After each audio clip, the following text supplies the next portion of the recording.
You can know how to win without being able to do it.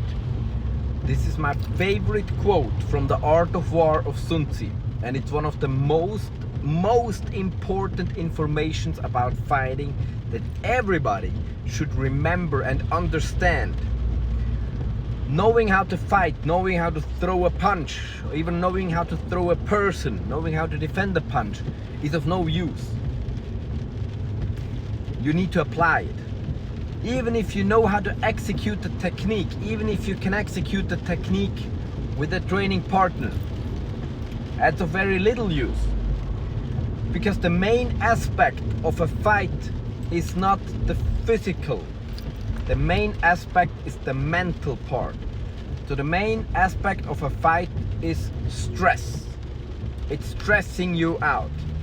And the stress response of most people, as you have correctly observed within yourself, is to freeze. People only talk about like fight or flight, and almost everybody thinks they're the fight type of person, which is, well, luckily not true.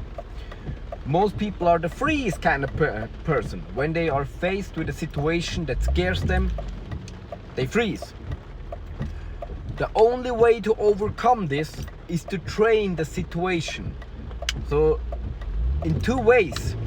Either you are exposing yourself to the stressful part of that situation and learn to overcome and change your stress response. That could mean by going to compete or increasing the intensity of sparring. And the other part is getting so proficient in actually applying those techniques that any kind of physical threat is not a stress to you anymore.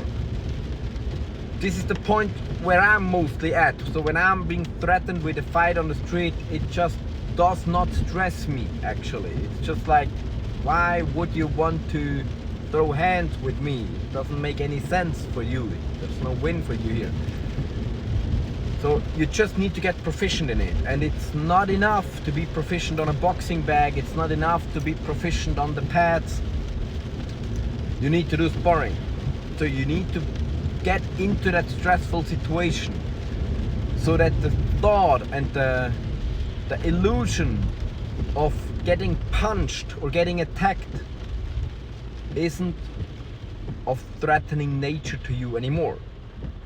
So that when you are on the street and somebody starts to threaten you and you see, oh, it's a fight coming on, that you can still respond in a calm and composed manner, as you should, where you can choose cognitively and freely to either go away of the situation, escape the situation, or contain the situation in any way, either by de-escalating or by physically controlling the perpetrator. It's just by experience and training.